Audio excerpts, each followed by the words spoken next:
Hey, welcome back to Trek Chat, a podcast brought to you by Trek on the Tube. I am your host, Sean, as usual, and joining me today, two very special guests. The first is a returning guest, Dan, the mustache man, now gone bald, but looking really good, the Commodore Decker.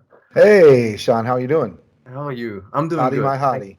Yeah, thank you so much for coming back. And Oh, our absolutely. second very special guest is a first timer, but so glad to have him on. Marcelo, how are you? I'm great. Thank you for having me. Well, thank you so much for coming on. It's always good to have new guests on. It's stressful for me because then, I'm not a very, I guess, socially adequate person, but then I try to still change it up and have as many new people as possible. Always a wise decision. Yeah, it helps me. And then the fact that we're all Trekkies helps a lot. So Mhm. That seems to be a pretty good common thread. Yeah. yeah. And generally speaking, all Trekkies are very kind and nice and forgiving. That's So, true. It's true. all right, Really? today. That hasn't been my experience. Sorry. Oh, come on. Yes. Generally speaking, most of them, right? No, some of them can get a little caught up in like Neelix debates and stuff like that, but that's fine. Today we're talking about memes and Star Trek, or meme culture and Star Trek, or anything that relates to that. I wanted to talk about that because I want to talk about two aspects, like how meme culture has possibly helped keep Star Trek alive over the years, or maybe brought in new fans. And also I wanted to know, like I wanted to theorize in universe, do you think that in Star Trek they are memes?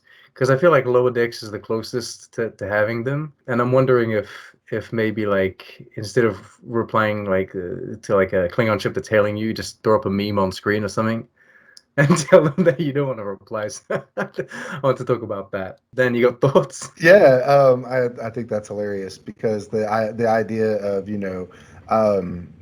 Martok or one of those coming on screen and you just throw up a reaction GIF over the Like a over the Gowron? yeah, yeah, that's absolutely hilarious.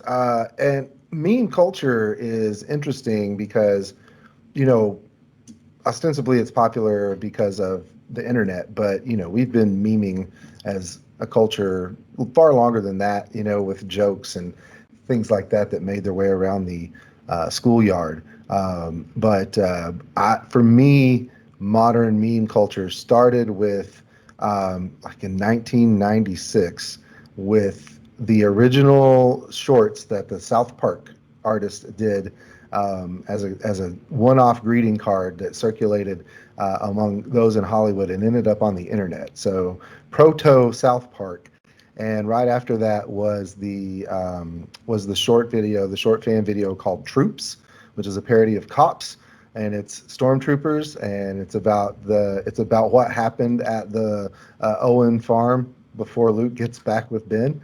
It's absolutely hilarious. And so those were the two earliest, memes, and it's just stacked up from there. And then of course Star Trek is very memeable with Oh, yeah. 800 and some odd hours of content to farm. It's all in there.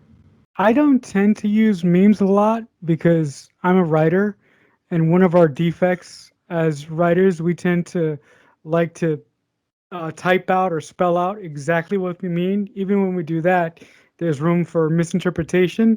But I do find that memes in the Star Trek universe work really well when it comes to lower decks, and they work really well when you want to illustrate certain emotions, like when you're excited or when you're sad or when you're really pissed off. You can have a meme of Captain Picard smashing his trophy case from First Contact. So I don't tend to use them a lot, but I do find them effective when you want to communicate short emotional reactions to something. Yeah, absolutely. That's what I use them for mostly. Like sometimes I don't want to get into like a whole thing. I'm just like, okay, whatever, and I'll send a meme because I think it simplifies my life so much. But we have like whole Star Trek accounts dedicated to memes. Like Swear Trek is like a meme account at this point. Like shout out to Swear Trek. The proprietor of which was on an episode of my show Oh, really? as Oh, the that's an as episode I the need to go author of check F and out. Birds.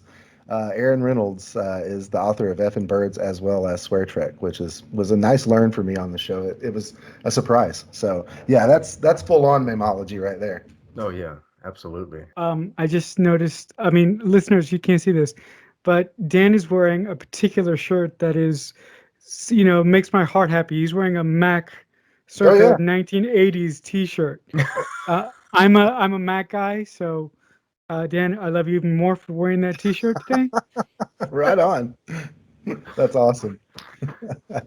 To be mean, some would say that's when Mac was really good, wasn't it? Wasn't that the height of Mac? Oh hey, we're only the world's largest company now. It's no big deal. It But was the that's not what beginning of the end. Yeah, right, right. Well, the six color logo goes all the way around. It's great. What is your favorite meme, Sean? What have you seen that has made you laugh the most? What is my favorite meme? The thing that makes me laugh them? I don't know. You have a I re go-to? I don't really have a go-to. Um, like I the I guess egocentric person that I am, I've memed myself into like the Canon Cop, and now I use myself as the Canon Cop gif. That's hilarious. Those are a lot of fun. Yeah, I tend to have like Marcelo was saying, I tend to use memes even in my videos where I just like I find characters to be very expressive, like the face palm for the Captain Picard or the Data shrugging, like, and so I tend to use those in my videos because it's like when I'm trying to say what were they doing with this episode. Sometimes it's not easy to throw a specific like screen cap from the episode on screen because it might not be exactly what you're trying to say, and then as you said, misinterpretation. Maybe someone will be like, why is he putting this image on screen? So just put Data shrugging or Chekhov with his confused face, and then it works perfectly. So like those are my kind of memes. I think yeah, I think those are my memes. I will say though that just the Rick roll is something that I can't get over because I still to this day get Rick rolled.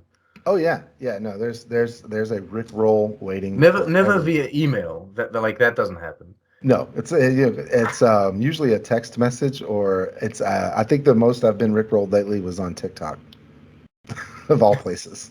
Okay, I don't. I'm not on the TikTok, but You my know, wife is. Wife dangerous, is. dangerous, dangerous territory Is there. there a Trek? Is there a Star Trek community? Is there a There Trek is. talk? Oh, Hmm. okay. Yeah, there is Trek talk.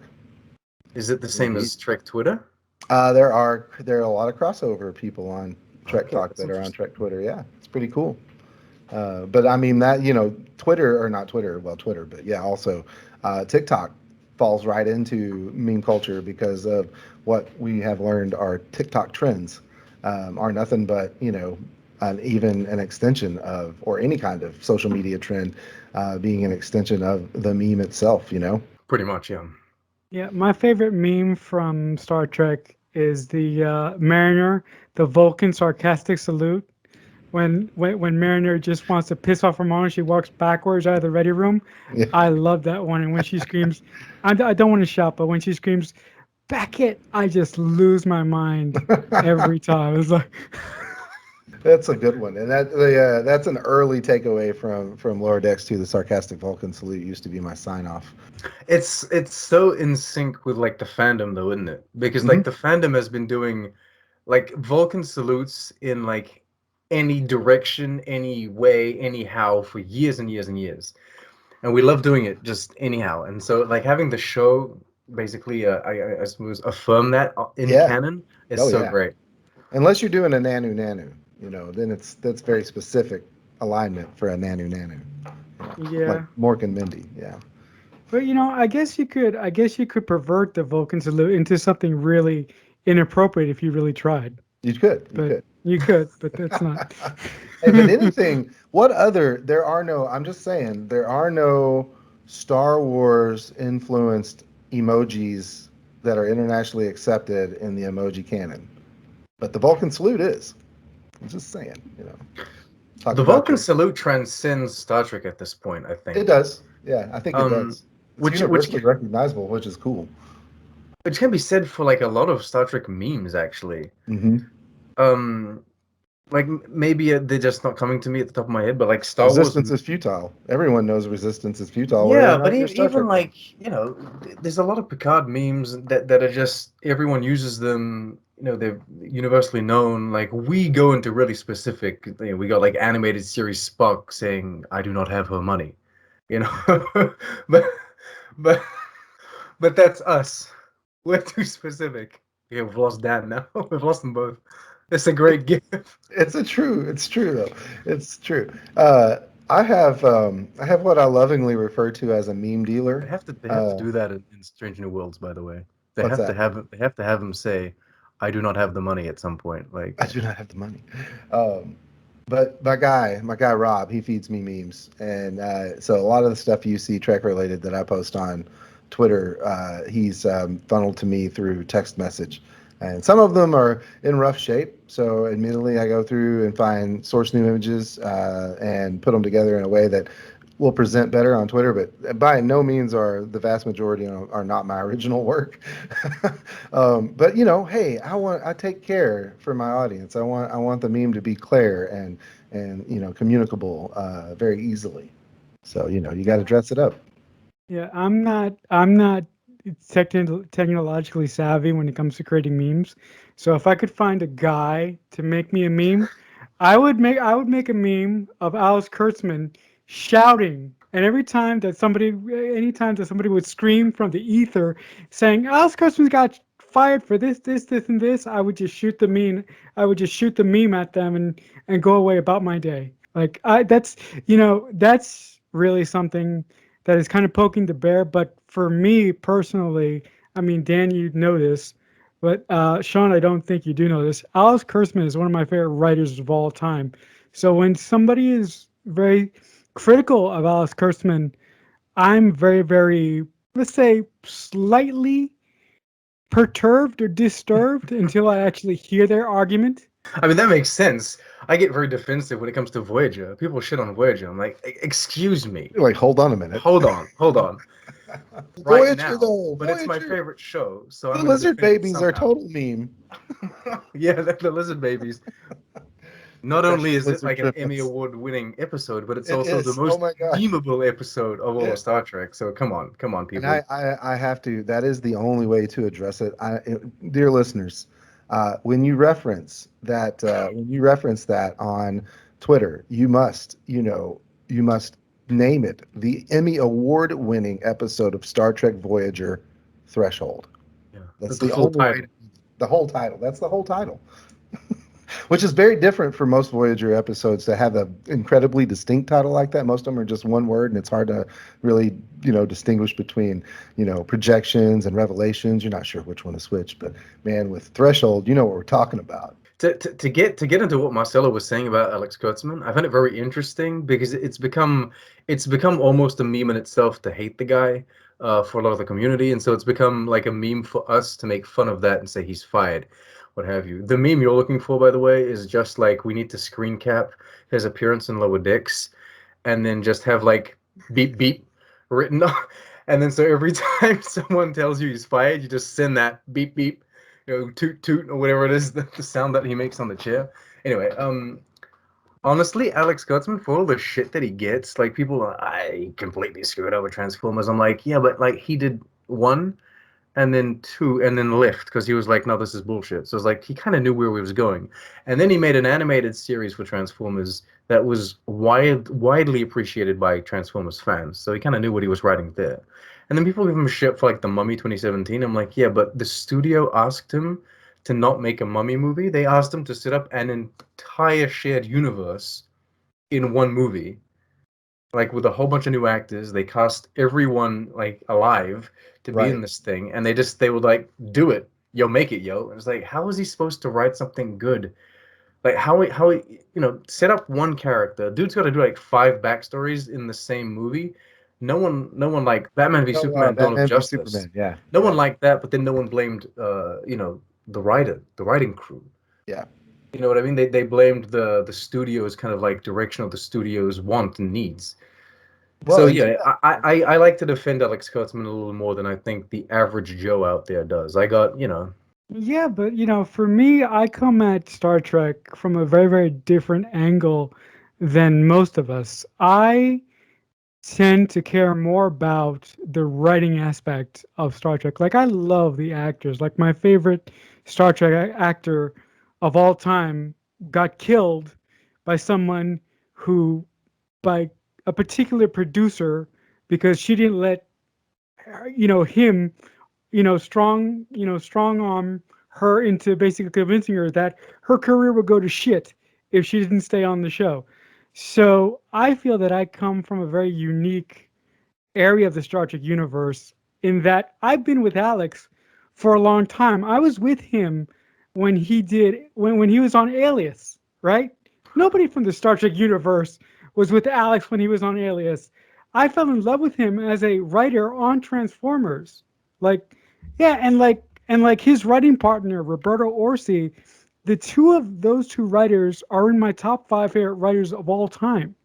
So, I apologize if people find my rants about Alex Kurtzman a little bit disconcerting, but I'm just trying to say I come at it from an angle that you are not necessarily looking at when I display my life when I display my admiration for him. That being said, I don't agree with everything that he's done with the Discovery, and I'm sure we'll get to that later on. I just want to put that out there. Well, too, and I want to say back to what you were kind of drawing a point to, Sean, and of course, this is how things go. Ostensibly, we're still talking about memes, but with Kurtzman and like the points you drew out about, Kurtzman is like a Star Trek meme he in is himself. he is He's the the whole meme. living meme He's of the Star god Trek meme. at He's this the meme point. god. Yeah, he is So the this is god. completely on topic. Don't Oh yeah, worry. absolutely. I'm pretty sure he is the koala. Anyhow, I'm uh, pretty sure he has a whole bunch of like Smurf accounts on Twitter, and he just trolls us all the time. maybe he follows us. Maybe he does. Alex, if you're listening, we love you. But Toot toot. once the writers turn over their script, it's out of their hands, man. They go to script doctors, the directors, the producers. They all get a say on what goes on the screen, as evidenced by whether or not you liked it or not. The Whedon cut of Justice League is not the movie Zack Snyder made or nor wanted to make, and Whedon just did what the studios told him. That being aside, yeah, sometimes what you get on screen isn't what the writer wanted because they're out of the picture at a certain point. But yeah, that's what it is. Yeah, I do think the short tricks in that respect might be a more clearer vision of what the writers want to accomplish. So when we talk about like the Saru short trick that we got, I feel like that's a very more kind of like it's not as distilled. It's a very pure vision of what Erica Lippold and Boyongan wanted to put on screen and wanted to show us when it comes to Saru. So yeah, because it goes through less shit. There's less, I guess, there's less filters. I would think. Yeah, and they're less bound by canon. They're less bound by um, what expectations. Mm. With the short treks, they can pretty much do whatever needs to be done to have a good show. Now, that not to say that they don't fit into that, but they provide an opportunity that we otherwise wouldn't get to see some of these stories. I guess my complaint, my pro and my con, because it's both with Alex Kurtzman, is like the grandeur and the cinematic scope to which he wants to take things. And like it is a pro in the sense that it means he's really going for it. So if he wants to do those grandiose, amazing episodes with like this movie scale storytelling and these movie scale budgets, then we're getting it. Like Picard can deliver just amazing sets, and all of the shows can, and he's going out there looking for like just amazing actors and what have you. But then sometimes I feel like that can also be a con because it affects sometimes maybe I don't know. I guess it exaggerates the shows and gives us those big action finales and maybe the big like end of world or doomsday plots that we don't necessarily need for like a show. They work well for like a standalone kind of 2 hour movie, but then for show. So I guess it's a double-edged sword to have someone, but he comes from like the movie background mainly. Yeah. But I do think Speak. it's good. Hopefully he'll be helming as much Star Trek movies as possible later on. Like I'd like to have like a clear vision, right? I would like to have, if it's him, it's him. If it's someone else that's in charge at that point, it's someone else. But I want someone in charge of all of it. You know what I would do? For my personal dream to really piss off a lot of people, I would have him direct the first. Let's just talk in theoreticals. I would have him direct the first Star Trek Discovery movie proper. I would have him write the movie with Michelle Paradise and Roberto Orsi. If that were to happen, I would be the happiest man on this mortal coil that we live on today. But I acknowledge that would really, set the Trek community on fire in some little subsets. That would piss off so Well, many I people. guess the good thing is it would filter out immediately who's going to the movies or not. Like you'd know that Right. people going to the movies are pretty much people Yeah. you want to talk to some extent. Yeah, the mad people wouldn't go there at all. Or maybe they'd be like just movie theaters would have to organize like full seance, like this is the screenings for like the people that are fans and this is the screenings for the people that are haters. You can all come and see it, just come at separate times, please, you know? Give everyone their own proper experience, right? Yeah, right. No, the last thing that I would like to say about Alex, and then Sean, I'll let you run the interview like you're supposed to. I feel like I'm stepping on you. Oh no. I do the thing that I appreciate about Alex, the way that he's handled Star Trek, is there are so many different flavors of Star Trek nowadays. If you want a serious show, you go to Picard. If you want a lighter show, you go to Lower Decks, or at the time of this recording, Prodigy is about to come out, right? If you want the adventure show, you go to Star Trek Discovery, right? And in the 90s, look, I love 90s Star Trek, and let's put aside about how I feel about the man who shepherded it all, but in the 90s, Star Trek was a little That's bit another meme more, yeah. at this point. Star Trek was a little bit more self-contained. And now Star Trek feels so much more, it feels more expansive, and it feels more accessible because we have all those different flavors of Star Trek ice cream. That if you don't like a particular flavor, that's fine. Go and check out what other flavors we have on the table. Yeah. That was very true. And also, like, to be very mean, I feel like, or at least the way I think people perceived Star Trek before, Star Trek in the 90s, it was like for the nerds, right? Whereas now we have shows like Lower Decks that could arguably be considered something that makes fun of the nerds. It's because it's making fun of Star Trek in a lot of ways. You know, it's taking a step back and looking at Star Trek from like an outside perspective and saying, "Ha, isn't it stupid when they do that?" And let's make fun of that, you know. And so I feel like now it's kind of opening up and welcoming to people that maybe didn't feel like they belonged within the Star Trek community before. Like this isn't for me. But now it's getting more mainstream, even though I don't like using that word. Oh yeah, no, definitely.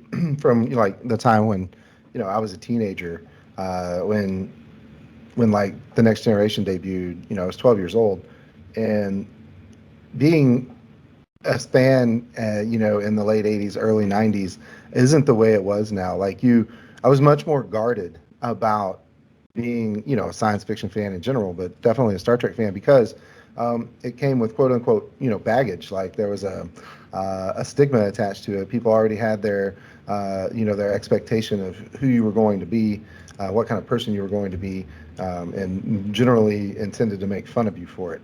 And so these days, though, like you said, Sean, it feels more mainstream now, right? Yeah, I think so. But that's a good thing. Oh, Like absolutely. Yeah, no, I'm it not mad about it at all. we can have like more mainstream shows that have more mainstream appeal, like the Kelvin Timeline, that has like a more mainstream appeal to it. But thanks to the like diversity in the shows that are coming out, we can have some more like hardcore kind of Star Trek shows. I'm expecting that to come down the pipe at some time. Sometime they're probably going to start releasing, like mini series, shows that are very short, very self-contained, only one season, that are about a specific thing that happened in Star Trek that only really Trekkies are gonna really want to watch it, right? That's gotta Well, happen. an idea I've had for that, and I will continue to champion this idea until I see it. I want a short run Captain Proton show, unironically set in the Captain Proton universe, with Captain Proton and Buster Kincaid, like it's really Buck Rogers, and just have some fun with. I mean, that's the kind of stuff we can have fun with now. And not that I'm mad about any of the content we're getting, but Captain Proton itself is a meme within Star Yeah, Trek, because you've got what's her name, Arachnia, and Bride of Chaotica. That stuff is great, man. I would enjoy that. Look, Star Trek Voyager. I'm going through it right now for the first time ever. As a matter of fact, I'm going to probably beat out one of your best friends, Sean Starfleet Boy. I'm probably going to beat him to the punch God, because I have like I'm good on for you. episode. You Yeah. do that, I, and then I'll rub it in his face. In God true damn it. Star Trek fan fashion.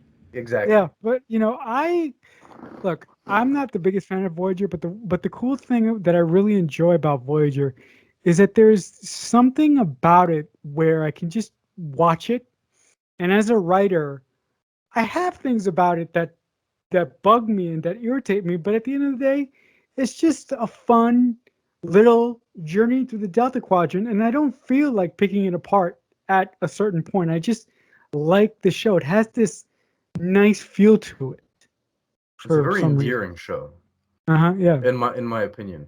I also Yeah. do think that, and I know I get a lot of shit for this, but I think Voyager is the closest to the original series in like the Berman era, because it's the one that was doing the most like new worlds, alien concepts, sci-fi ideas out of the box. Yes, it did the reset every week, but that's very TOS, I It guess. is. It is. To me, it felt the most like, and more so than TNG.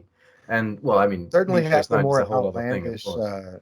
had some of the more outlandish plot points akin to the original series. And aside from the Kazon being Klingon light, we did meet a lot of more interesting. I got a whole rant planned for that. God, I gotta have you on with Paul. Paul defending the Kazons and you just destroying them. Have Oh a yes, let's versus. do that. Oh, that'll be I awesome. hate the I hate the K's on these suck. Okay, now we gotta other have like than a team other up than the Aaron around Eileen me. episode, right? I mean, because I'll watch anything with Aaron in it. But yeah, you're right there, Sean. I think that's a valid point. And now that this is the Voyager podcast, I when I first I was there when Voyager ran originally on air, and I watched it a lot. I can't say I caught every episode just because that's you couldn't back then. Times moved and tapes and all that stuff, but. I didn't appreciate it as much, and I think it was because I had seen Star Trek since I was 12. This was now what, 20. I was 22, 23 years old, so an entire decade of my life, half my life, had been filled with this show always being there. So, not that Voyager wasn't great then, it just it was just the next show that was on, right? And I didn't really come to a full bore appreciation for it till it showed up on Netflix and I binge watched it. And I was like, this show is much better than I remember. But now I've seen it enough to find the things about it, start exposing its warts, which aren't necessarily all Voyager's fault, but, Chakotay's heritage, for instance, is a lot more problematic now, Yeah, that's a whole situation. especially since we know the history, behind the scenes history of their consultant in that regard, being a complete Yeah. sham. So, I don't know if you guys saw the tweet, because basically Robert Beltran is coming back for Prodigy. We don't know yet if he's going to beat Chakotay or if he's going to be another character. It would be bizarre to bring him back just to voice someone else, but it could happen. And so I was talking about this with wife on the tube, and she said, you know what? Maybe they're gonna bring him back as Chakotay, but fix a lot of the like Native American representation mistakes that they did on Voyager. She said it would be interesting to actually have real consultants and like real Native Americans consulting on the show and helping them like forge a bit of I'm sorry. Okay, I'm gonna finish this. And actually have like a better representation or a better version, I guess, of Chakotay. And maybe that would like appease a lot of people, and also give the guy, like, give the character some friggin' screen time. Let him do something. God. yeah, there was a great. I mean, there was very good potential in the Chakotay character, and there still is. And it's nice to see anytime we get alumni back. You know, did my heart well to see Jolene Blaylock show up at Star Trek Day, having been absent from the circuit for a while, and for her own good reasons. But to see her back, and that could maybe indicate some super guest secret appearances in a particular show where her character might still be alive at the time. You never know. You never know. You're definitely talking about Discovery season 4, aren't you? It has to Oh be yeah, that. absolutely, because Yeah, okay. she's 1,200 years in the future. Yeah, So, no big deal. it's a transporter. She got stuck in like a Dyson's cube. Yeah, it is. I love I've though. actually Let's talk about that real quick. I love how Discovery was like, basically, we can never do any more alternate timeline episodes because the timelines are spread too far apart. And Picard's like, hold my beer and watch this for season 2. Okay, I forgot what I was going to say. That was so enraptured. No, I totally remember it now. I've actually floated around the idea of my head. How would you guys feel about a animated TV series for Star Trek Enterprise as a way to give the story and the cast a more deserved ending to their story than the one that they originally got? Like, I don't know who I brought it up to or what person I interviewed, but that's been floating around in my head for a while. That's a fantastic idea, I think. I feel so stupid right now. What is that? Well, I have What is it this time, Sean? how have I not thought of that specific thing? Right? Like every time I'm seeing like TNG cartoons, I'm like, oh, they're gonna do like a TNG cartoon, and all of these ideas, but never has it crossed my mind that they could actually animate Enterprise. Yes, that's a freaking solution. Well, There it I is. think Do that. there's precedent. There's already precedent because there are 2. They're not 1, but 2, and this ties back to Star Trek. So give me just a second. Episodes of the 1966 Batman show that have been produced in the last decade in animated form before Adam West passed away, with Burt Ward and the original cast. But the best part, there's one with Two-Face, and Two-Face is voiced by William Shatner. Oh, really? Yeah, yeah. Oh, wow. And so, for all that's worth. But I'm just saying there's precedent for shows, and, that's a 30, 40-year-old TV show now. But we had 2 new episodes that are in the canon because they decided, hey, guess who lends themselves really well to animation? Batman and freaking Robin. And so, I'm gonna be honest. I don't necessarily know if we need like a full-on continuation of like the entire story of Enterprise, but I do think that Archer and T'Pol at the very least, like they're very, very, very important characters within the universe. They've had a lot of impact both on human and Vulcan society, and I feel like they deserve a little more than like what they got. And I know everyone's gonna get chirp la di da. I understand that, but like at the end of the day, even if like the whole crew had a lot of impact, these 2 characters are really, really big. Of course, I'd love buddy Travis and Hoshi to get more screen time and things to do. But yeah, I think at least Archer and T'Pol, right? Absolutely. No, those are to Paul especially. They were just finding their groove as a whole set, and this is nothing new. But yeah, those 2 characters deserve a little more service. You could even do it like a short miniseries, like give us like 10 episodes, like a miniseries. You could make it out from the point you could say, okay, we're gonna do this, but we're not gonna do the whole thing over. We're gonna continue from where the series left off, and we're only gonna give you 10 more episodes, and it's gonna be animated. Yeah, you could. Which is yeah. kind of basically what the animated series did. Like, yes, the animated series would have enjoyed to continue on, but that's kind of what it is. It's just like, oh, let's pick up where we left off with the original series, which didn't really end; it just stopped. Right. And then like, let's carry on. We're doing more adventures. The format's different. We're drawing them now, and it's only 23 minutes instead of 46 or 55 or whatever it is the original series. And let's go ahead, just do more. So here's my canon for that. And it's the most memeable show, the animated series. Absolutely. Goddamn, they were high when they were writing that. Oh man, they were. But it's the trekkiest trek that ever treks. But my canon for it is Season 1 of the original series is year 2 of the 5-year mission. We don't see year 1 because the crew is obviously cohesed at this point, right? They know each other. Fair enough. So we get years 2, 3, and 4 through the original series airing, and years 5 is the animated series. And then we go into the 18-month refit, which leads us right into the motion picture.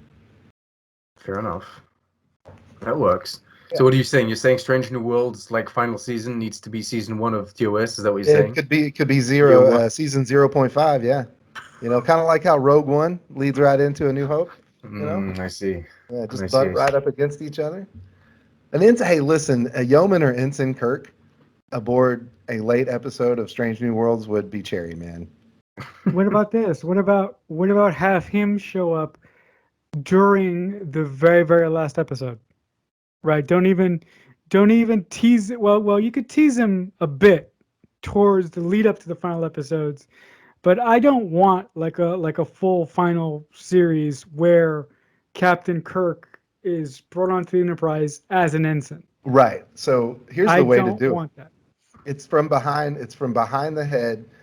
We don't know who's about to walk off the turbo lift, and it's from behind the head. And as he steps onto the bridge, it's "Welcome aboard, Yeoman Kirk" or Ensign Kirk, and that's it. No face, no words, just "Welcome aboard, Ensign Kirk," and da da da da da da da. That's it. And we're on our way. Well, I don't know how they're gonna handle Strange New Worlds yet, because I don't know if they're going to. Like, I don't know how much of like Pike's career they're gonna do. If they're just gonna do like a part of it, if they're gonna do some like I don't know, if they're gonna jump around with time and like maybe spend I don't know, like skip over a couple of years or whatever. Mm-hmm. But it could be interesting to have like a running thing where eventually, like halfway through the show, Pike's like, we gotta find a replacement. Like, I'm not doing this anymore. Well, I want to go do this. I want to go do that. I don't want to be on the ship. We gotta find a replacement. And he's talking to admirals. And they're like, no, we haven't got anyone yet. Keep the ship. You're the best that we've got. And it's like, oh, well, there's the guy. He's this upstart young rookie. Yeah, he's really good. He's in da. And then eventually, final episode, we get the Kirk come onto the ship. They won't de-age Shatner though. Like that's too much of a hassle. Yeah, no, that would be a lot of money. If they're going to go through that trouble, then give me DS9 in HD, you cowards. Oh, that's a whole nother conversation that we Oh yeah.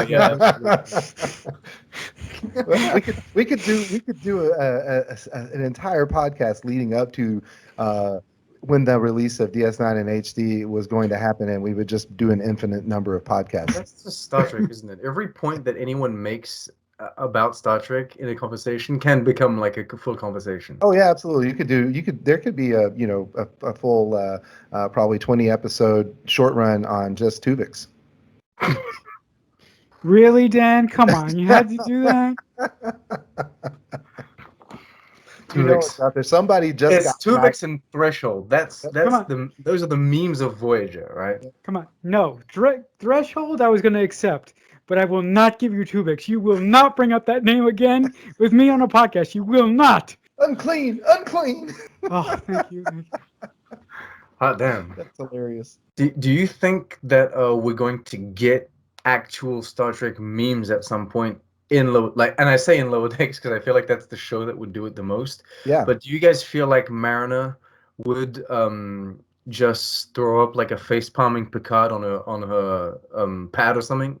Oh, someone. Well, I mean, in an effect, it was already done when they showed the hand-drawn animation of Kirk and Spock together in the frame, and they called it, he calls them TOS, those old scientists. Yeah, that is incredible. That's like a 95%. Very meta.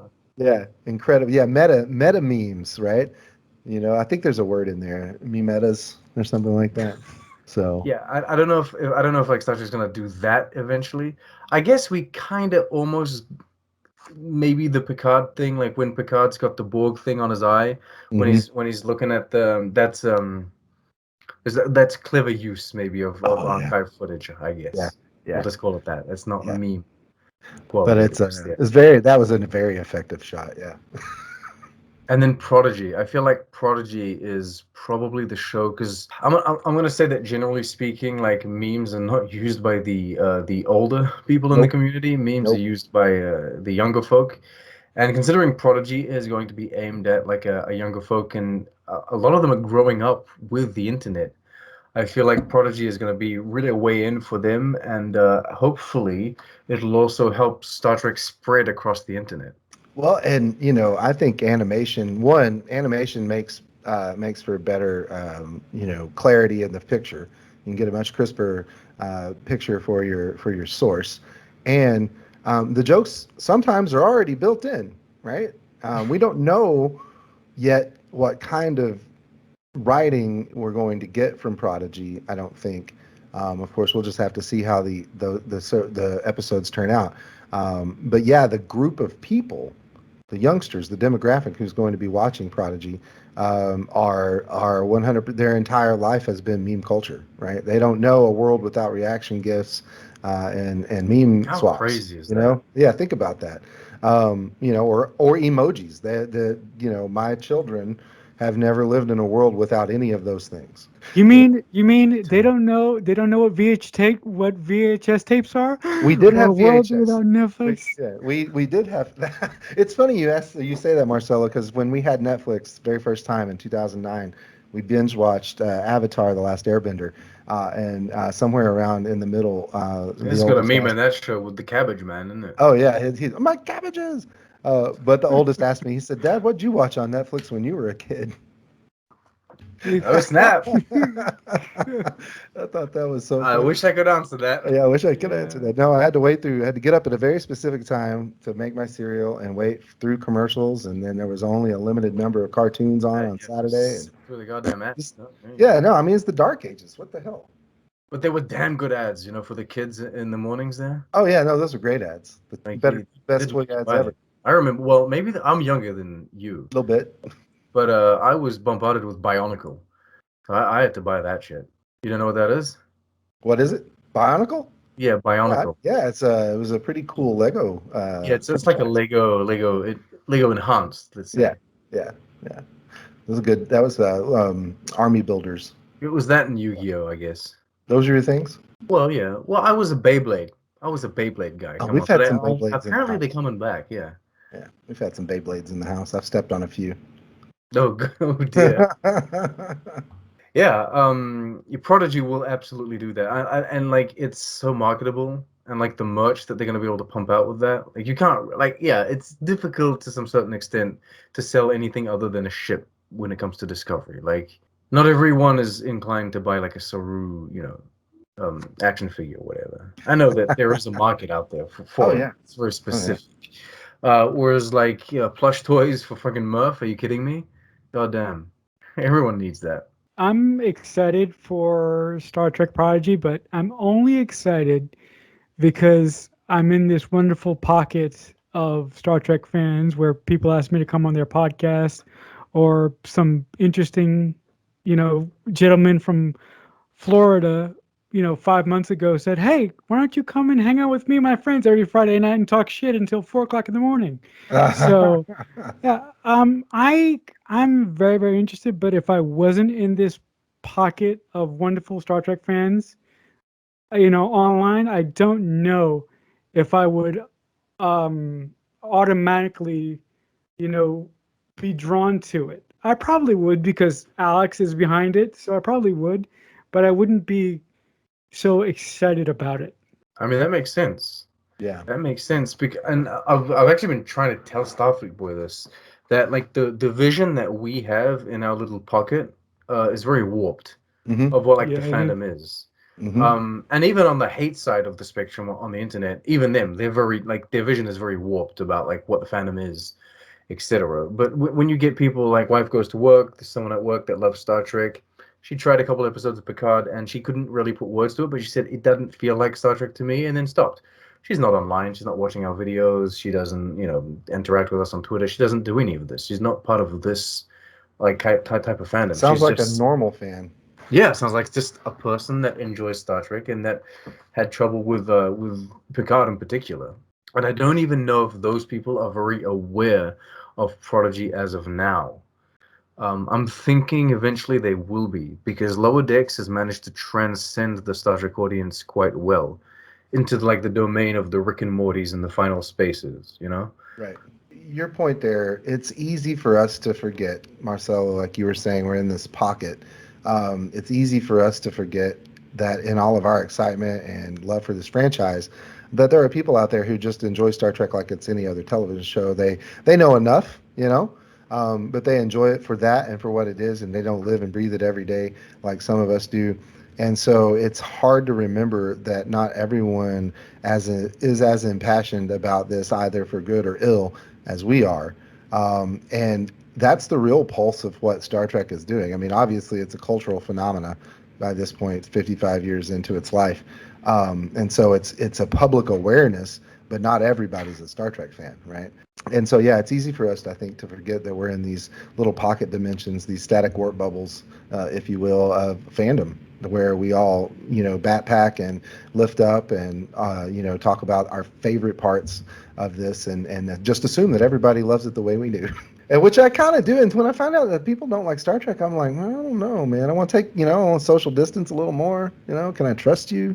Have you not been exposed I to it? default to like they just haven't seen it yet. Yeah, that's got to You be know, that's the only way, right? to speak to your point, Sean, one of my best friends is from Australia, and she's a writer just like me, and she approaches material just like I do with a writer's brain.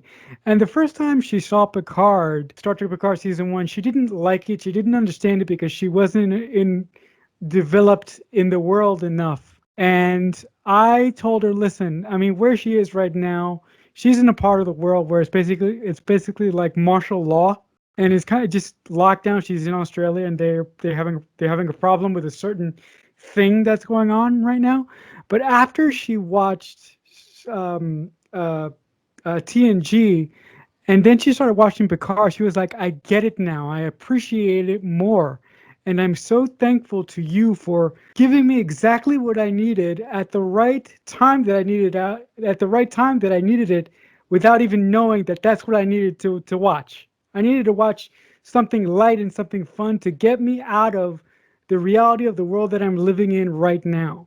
Yeah, absolutely. That's what Lower Decks did for a lot of people in that first season. Like it came out so perfectly timed, and it was just jokes and fun, and it felt so much like, the warm blanket of Star Trek of the 90s. So I think a lot of people felt at home. Um, And to that point, man, seeing the TNG font was like, I mean, that was a homecoming. episode titles. Yeah, I was like, yeah, what the that too. What the heck? That gave me chills, and honestly did. Like you said, it felt like coming home to something comfortable. if And I it's could just re-edit all of the Discovery and Picard things to just put to like titles in with all of TNG. them, Yeah, just all of it. I do like the font Discovery no, uses. no, keep the To be font. fair. Just put an Yeah, episode title. just put Throw in it some episode way title. anyway. God damn it. Yeah, I know that's so frustrating. But yeah, that was a nice moment to be like, oh, I remember this. It feels good to remember this. And then the show turned out to be fantastic. So that's just a bonus. Absolutely. Do you guys think Um, memes really helps people come into Star Trek from like outside, or is that a stretch? No, I think that's a stretch. I think like if somebody really wants to get into Star Trek and isn't has some level of intelligence, I probably pissed off half of your audience. They would They're all probably very come, intelligent. My yeah, audience is yeah, limited. There's only 15 of them, but they're all fantastic. Don't worry about it. yeah. They would come to somebody like us, somebody that has some level of Star Trek knowledge, is to point them to give them somewhat of a curated list to understand Star Trek. And if they really wanted to explore it more, like for someone who doesn't really give a crap about Star Trek, I think they would just see those memes and not really understand them, and understand what they're really about, specifically the really nerdy ones. Right. I mean, the face palms are easy to get on board with. Everybody knows that's a universal, But some of that deeper stuff, and like you said, Marcelo, about a curated list. That's kind of been my idea to help. How do you get people interested in watching Star Trek? Well, there's so much of it now. Sounds like a mountain to climb, right? Well, because there's so much of it, there are genre-specific episodes in every series. You want a gangster, you want a western, you want a whodunit, you want a this, that, or the other, adventure, action, whatever. And so you can That's ask pretty the good, actually. potential. Yeah, you can ask the What's your cup of potential. tea? Exactly. What do you like? I like this kind of stuff. Okay, so here's one episode of that genre in each of these shows. Yep, That's exactly. actually pretty good. Bring it together. And that way, you're not throwing them into completely unfamiliar territory. They have at least something they can hook onto. They're like, I mean, is Fistful of Data's a Western? Maybe, probably, yeah. I mean, but if someone who likes Westerns, they're going to laugh watching that episode just because the stuff that happens is funny and it isn't directly tied to who those characters are in the rest of the show. The ship and the other characters are the B plot and the C plot of that episode, where the Western aspect on the holodeck is the A plot. And it's a great show for Marina, and it's a great show for Brent, and it's a lot of fun. If you like Tombstone, you're gonna like Fistful of Datas. It's also one of the best Alexander episodes that's out there. Yeah, and that's not hard to do, but yeah.